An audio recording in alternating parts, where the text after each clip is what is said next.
and you start feeling a little bit vulnerable.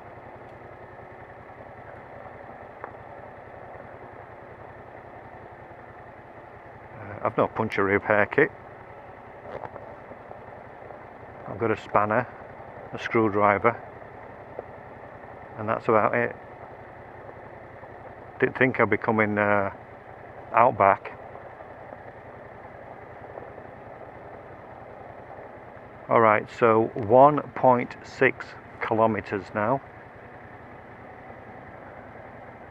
Nearly there. And I hope it is a genuine right turn, as in it's a right turn off onto a proper road. So a feeling it might just be another right turn onto this type of road. I'm not enjoying this whatsoever.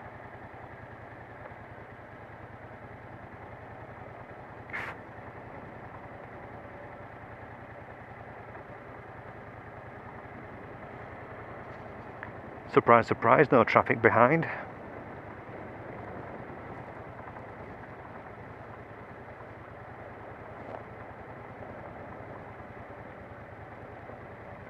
And the GoPro more than likely won't be picking up this descent, so it's probably dropping around 15, no, maybe 6 feet from where I am up here to the bottom. It's not an exceptional steep descent, but I can feel it on the bike. The old wrists are getting tired. Back onto this ribbed stuff. Smoothing out again. That looks a bit better now. I mean, I know it would cost quite a bit of money, but they should completely compress this then, if this is what they're calling a road. Obviously not a problem on for regular cars and four-wheel drives, etc. But on two wheels, not very good.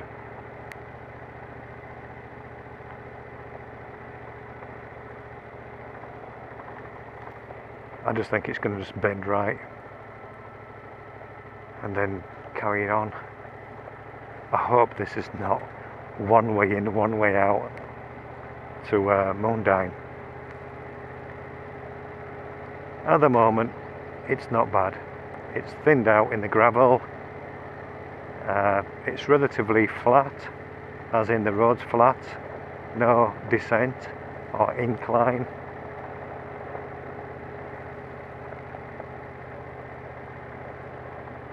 And can actually see a little bit of natural beauty around me. Okay, 800 meters, turn right. I think it's the end of this road here, and it'll just bend right, and then the sat nav will change to another 2 kilometers, turn left or right, whatever.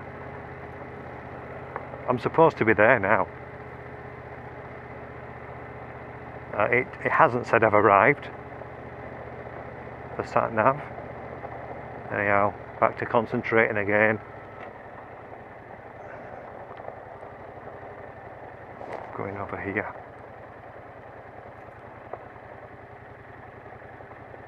Because it's rather rough on that left side. I just hope there's no Egypts travelling fast the other way. This is rubbish.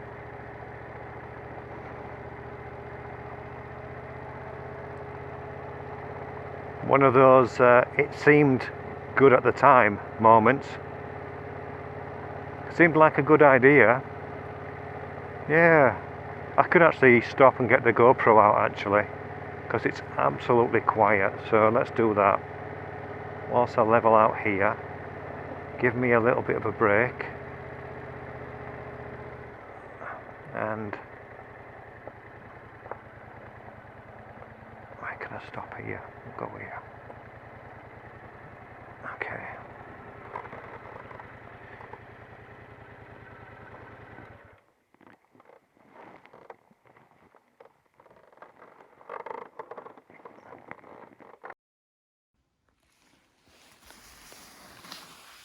So, note to self, check for unnecessary lenses and items before you go on a motorcycle. I don't need this lens and it's really heavy. No! Oh, and by the way, Mavic Air 2, no memory card, excellent.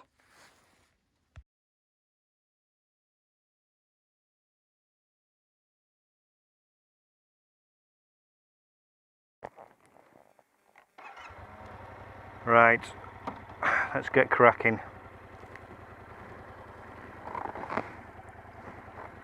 Nothing behind me, head check, nothing behind me, let's go. Oh, and we're off. Cramp and all. Oh.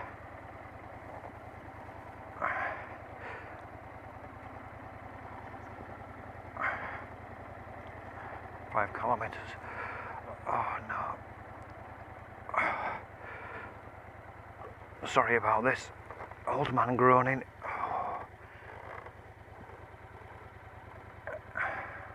Just trying to stretch my left leg out. Give my hip some movement to try and ease it up from that weird sort of crampness I sometimes get. Okay, let's go.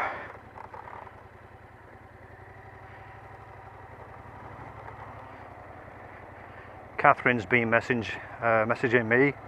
I've told her I'm in the middle of nowhere and took a photograph to send to her of what you've just seen around here. I don't think she's worried.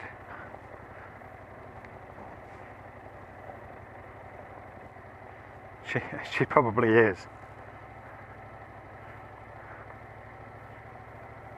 The phone just pinged then as well. So once it's a little bit cleaner in the road, I will pull up and have a look at that message.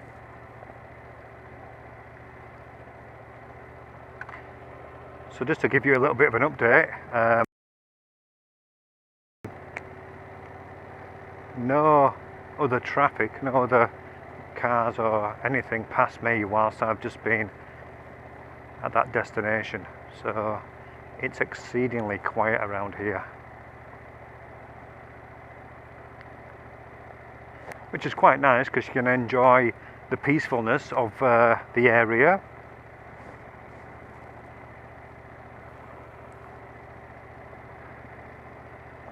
But it does fill me with that sense of vulnerability. You just think there's going to be like a mad axeman just coming out from the woods. Oop. Oop. Back onto the old ribbed road again. And onto this middle crappy bit. Get over here. Let's get over. This looks like a decent spot to get over. Okay, I'm going to stop here just to check Catherine's message.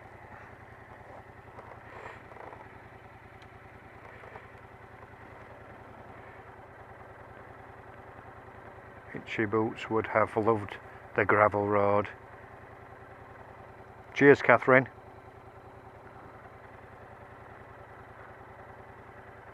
Swipe left, whatever. Where's my sat nav?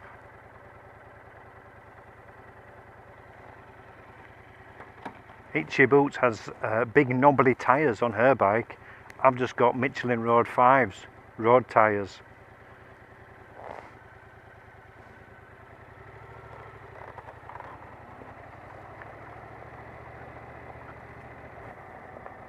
Okay, so it's getting a little bit easier now. Let's get into second gear. And I'm only 5 minutes away. False course neutral. I'm only 5 minutes away now from my destination, which really, I hope there's something to take a look at there. I have brought my camera and a massively big lens that I don't need, and I wondered why my backpack was very heavy, and I've just found out. I mean, it's lovely round here. Lovely tree on the left there, a gum tree. It's very peaceful. There's actually not much wind, and beautiful countryside. If I wasn't overly stressed about the bike sliding, I'd quite enjoy it.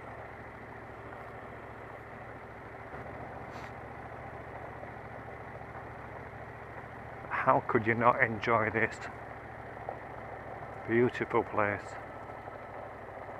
when you're riding on a motorbike over a gravelly road? At least I didn't come here too late in the day. Current time is 28 minutes past 1 in the afternoon, and lots of time to get back home in. It does get dark at around 6 p.m. currently, so I have lots of time to get home in. In normal circumstances, if this was a normal road, I'd have been there by now easily. It's only about an hour and 30 minutes, I think it was, an hour and 15 minutes from my home to destination, and I did actually start recording, so not actually start the journey, start recording at 12 p.m, having been on the road about a good half an hour prior to that. And just dips off here, the camber's shocking here. And then so I think about 11:30 I set off, and it's half 1, so 2 hours. I'm not there yet.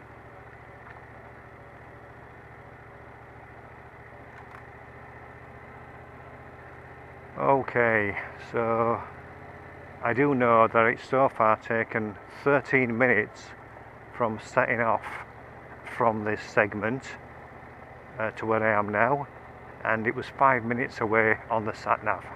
We're now another 4 minutes to go. This must be a river to the left of me, which it wasn't picked up.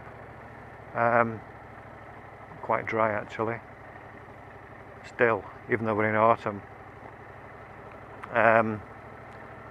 So another 4 minutes to go, and then turn left, and then it says 2.9 kilometers, whatever. I'm over it now.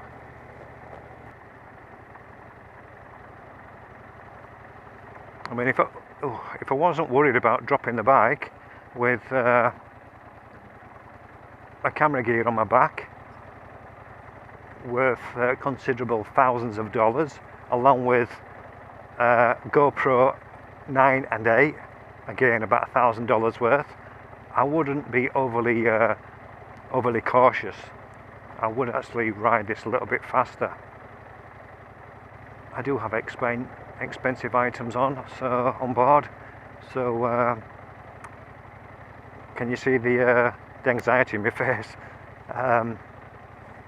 So I'm not going to go overly quick.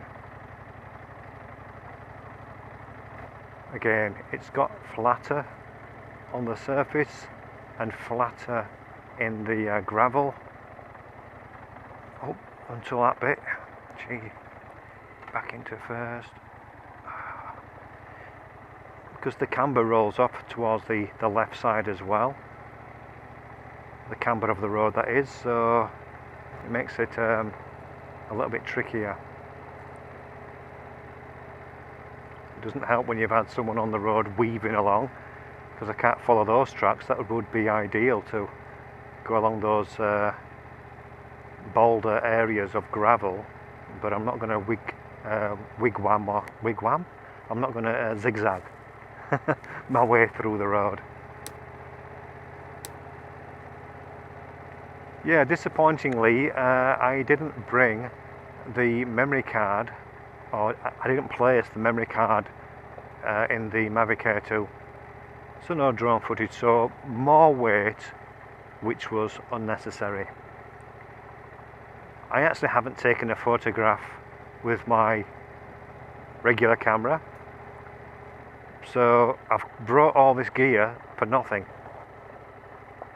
Now, the reasoning being is that because I don't know how long it's going to take for me to get to where I need to be, I don't want to hang around here for too long.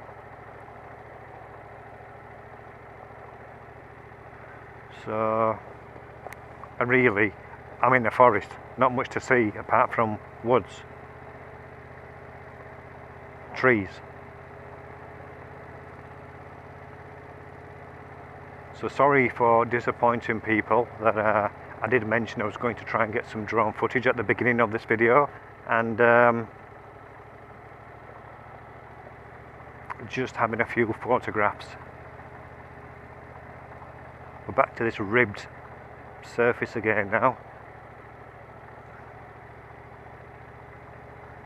The thing is, it'll have me waffling on how sensitive and how vulnerable I feel on this road, and the GoPro will probably just smooth everything out.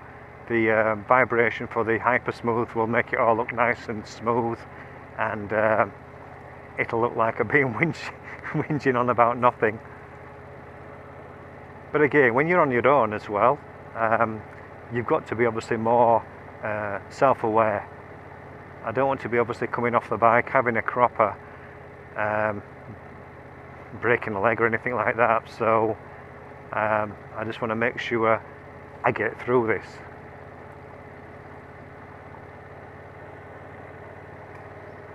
I've only another 2 minutes to go, which is how far now? It says turn left 1.6 kilometers, so I think I go another 1.6 kilometers once I turn left, which disappointingly I think means more gravel road.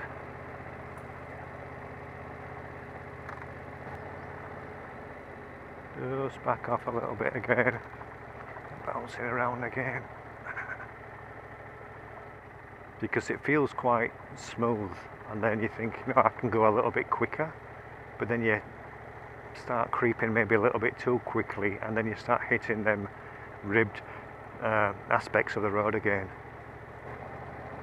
1.2 kilometers, turn left. It would be actually nice to stop, which I did earlier back there, but it's quite warm as well actually. I do have this cumbersome winter jacket. It's only cumbersome because I've got about between 7 and 10 kilograms on my back as well, so it's quite hot because I'm quite hot in the back. Turn left 1 kilometer. So even though it's 25 degrees, I feel quite warm. I suppose in the UK 25 degrees is quite hot,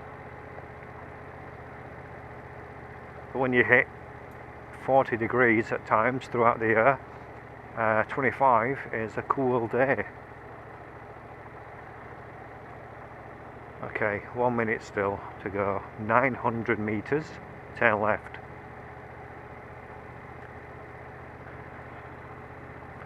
By all means, place a comment below whether you think this is the road from hell. Some people would love it, I suppose. I'm not proficient off-roader or used to riding on gravel roads, so I'm quite nervous. Have I said that before?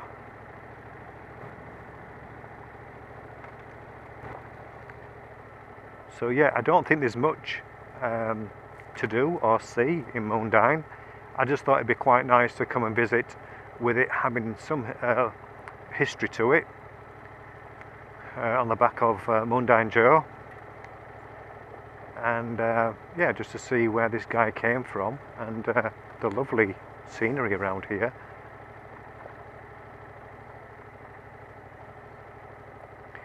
And I'm not sure what a bush ranger was.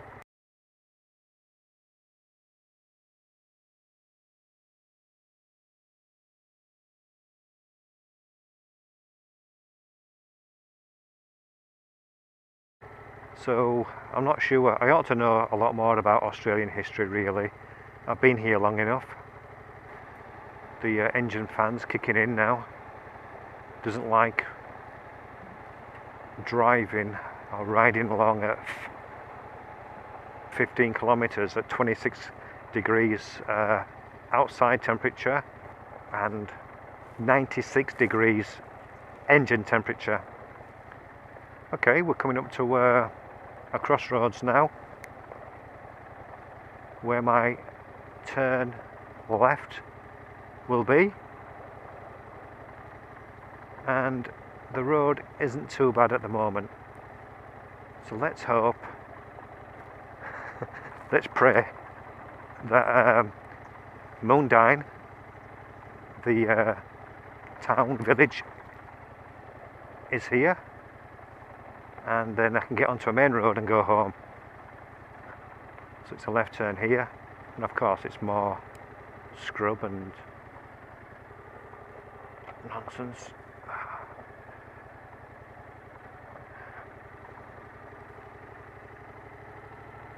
I've arrived at Moondyne. Nice, no through road, so excellent.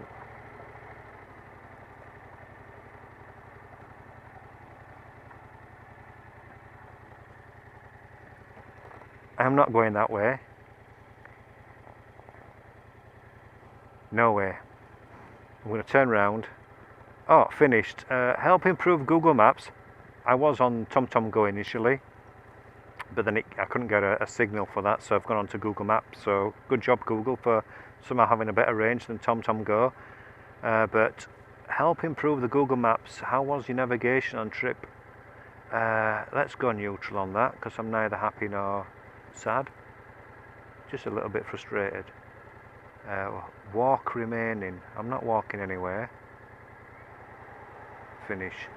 Okay, let's go back to home. Let's start and avoid freeways. Okay. Head west. Okay, what does that mean? Okay, so the sun is over that way. So that's going to be in a westerly direction, which is this no through road.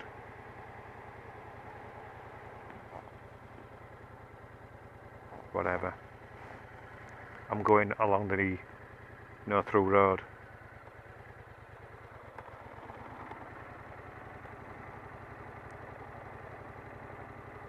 So, what a disappointing ride out.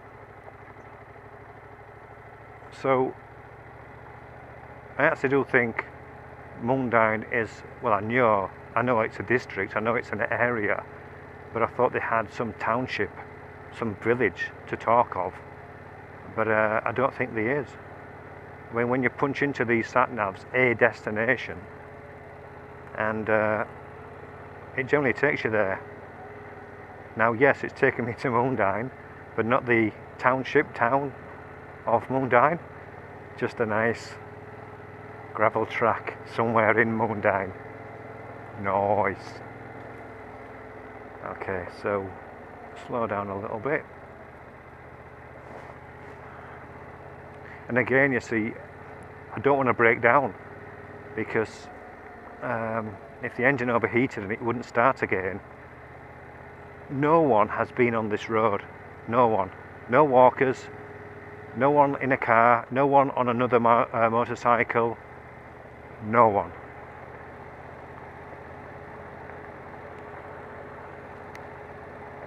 Plus, range in here for the mobile phones is a bit patchy. I'm not painting a very good picture, am I? But it's just how I feel and just the way it seems to be at this moment in time. So that's why I feel a little bit vulnerable.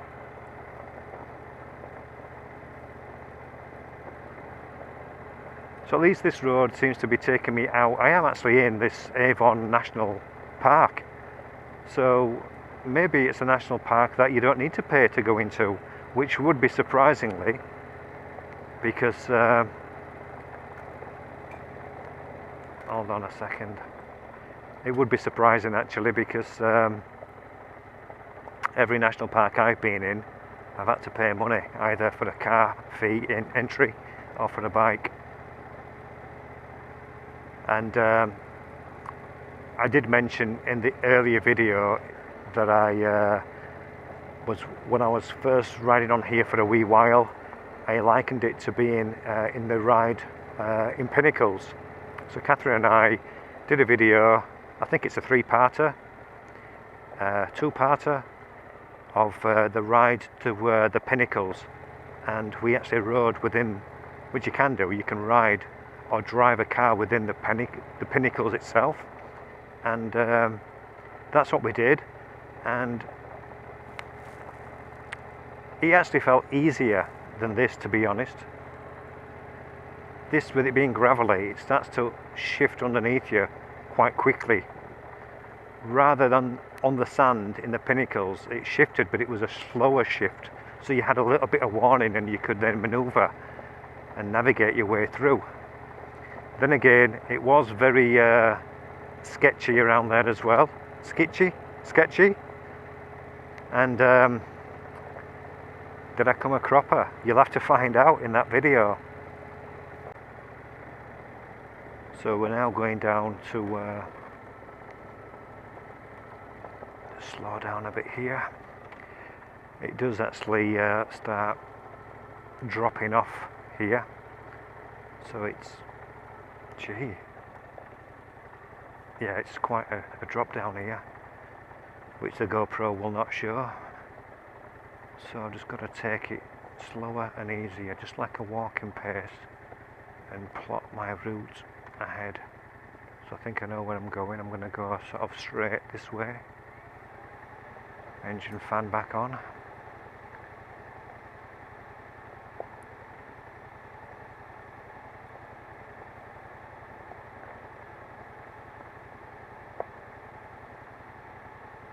So this stage has been okay, so it's leveling out a little bit and then it's dropping again.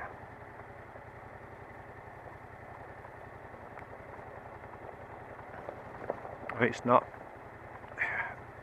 ideal to actually ride stressed, which I must be experiencing a little bit of stress now. Okay, I've got to turn left at 200 meters, but bloody hell.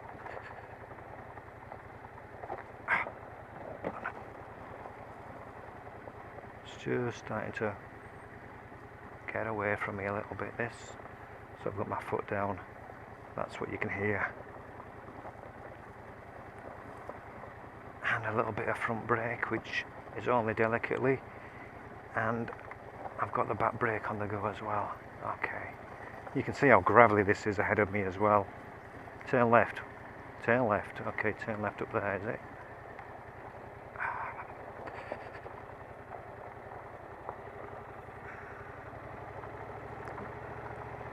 That's not a left turn. That is not a left turn. Private property. Private property. Siren's Lair, it's called. That sounds ominous. Alright, turn right. Oh, you're having a laugh now. Head north, yeah. Head north? I'm still going, where the heck am I now? That's still in a westerly direction. Make a U-turn, right. So it obviously wants me then to turn left at that other bit.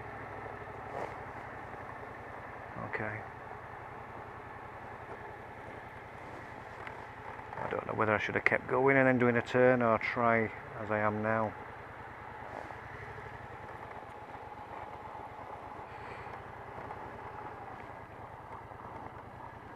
Fantastic. Now the dilemma is what do I do? Do I turn left and see how long it takes me to get out of this forest, or knowing I've done about 7, I don't know, maybe 10 kilometers coming into it from that other roadside.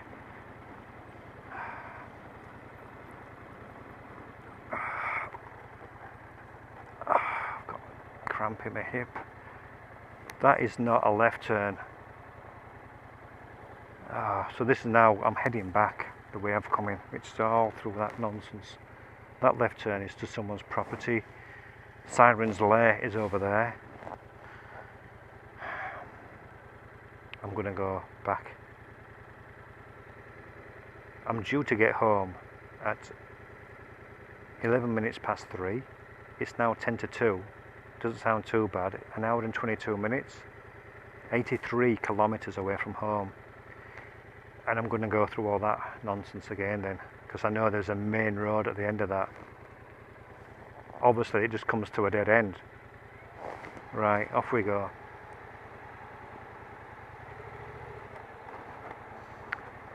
So, at least I know what's ahead of me. So I know there's some hills and gravelly, flat and ribbed bits. This bit here has been the worst actually for thicker gravel.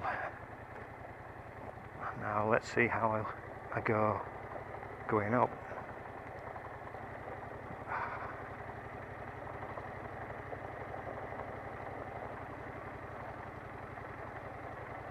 So you can see this is my tyre track I'm following now. Just trying to hope that helps me get some traction.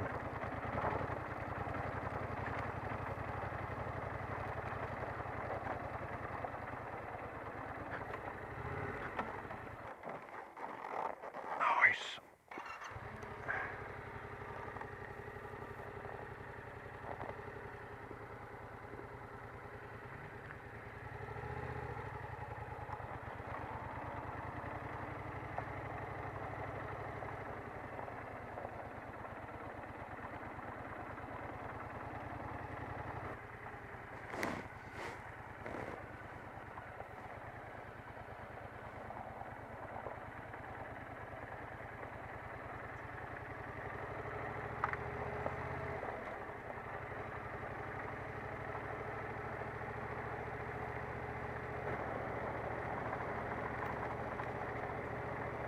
So my confidence is actually growing.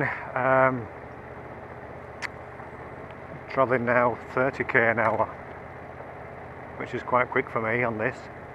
Having turned back and heading back from where I came. I have an idea of what this gravel road will throw at me, which I don't think is too bad. I've now got a little bit more experience on gravel roads, so a little bit more confident.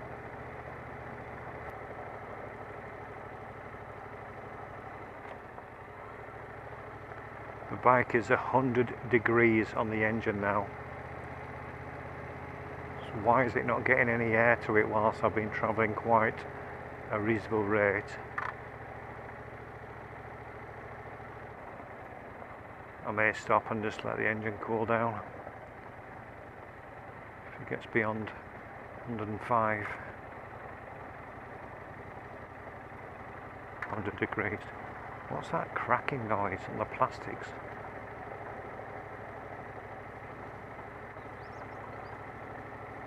It would be nice to know how long it is before I actually hit a proper road. So it'd be nice if Google Maps could recognise when you're on a gravel track road. I mean, I'm sure they'd know because it'd be logged as that, it'd be registered as that. And then just to give you an idea of how long it is before you can actually get onto a decent road, just to give you that faith that you're getting close to having an easier ride.